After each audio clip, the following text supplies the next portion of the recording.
So you've seen this picture in your presentation already this week. Isn't this a cool picture? To me it looks like power. It's just a visual image of power, and I chose it intentionally to go with safety policy. Now we might think of policy on the surface as just something written down and posted on a wall to collect dust, really. But in SMS, safety policy really drives the train.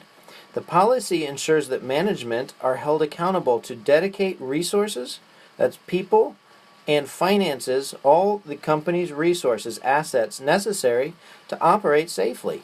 This means training, staffing, equipment, and so on. And there are so many elements you're going to find to the safety policy of an SMS that, if done right, it really sets the system up for success.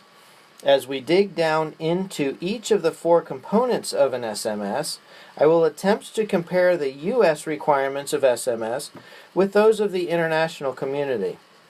ICAO is the International Civil Aviation Organization. It's not a regulatory body. They have no authority per se, but member nations, which are also called member states, agree to cooperate with each other to ensure aviation internationally achieves sustainable growth throughout the world. ICAO annexes are not regulatory, however they set guidelines and expectations of their member states, of which the U.S. is one. The United States is a member state of ICAO. ICAO also produces great information on safety management systems, which is going to be part of your assigned reading throughout this course. FAA regulations, by contrast, are requirements. They're actually requirements on United States air carriers. So air carriers certificated by the Federal Aviation Administration are required, if they're under Part 121, they're required to have a safety management system. Penalties are assessed then if the regulations are not followed. ICAO guidelines for safety management systems are outlined in Annex 19. FAA requirements for U.S. operators SMS are outlined in 14 CFR Part 5. Right now, the FAA only requires air carriers under Part 121 to have an acceptable SMS. And other operations, though, like flight schools and 135 operators, can voluntarily comply with SMS, corporate flight departments as well, by working with the FAA if they choose. In these slides, you will see the ICAO guidelines of each SMS component, as well as its comparison to the FAA's components.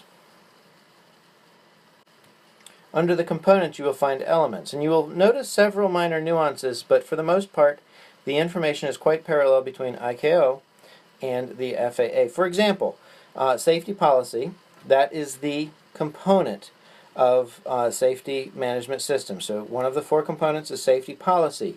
ICAO then has several elements. Under each component are several elements of that component. In this case, there are 5 elements of safety policy as per ICAO.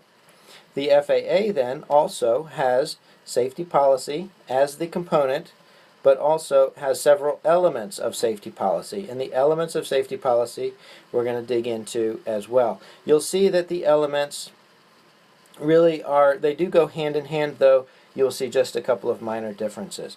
The slides throughout the explanations of each component of the safety management system will attempt to compare and contrast these elements of safety policy between ICAO and the FAA, and then we'll use those two regulating bodies to fully explain that component. This slide also compares the ICAO and FAA elements of safety policy just a little more closely. This is a format that you'll see throughout the different presentations throughout the units in this course. Pay attention to the differences and the similarities as you read your assignments, and then follow me through the FAA portions and the ICAO portions of safety policy.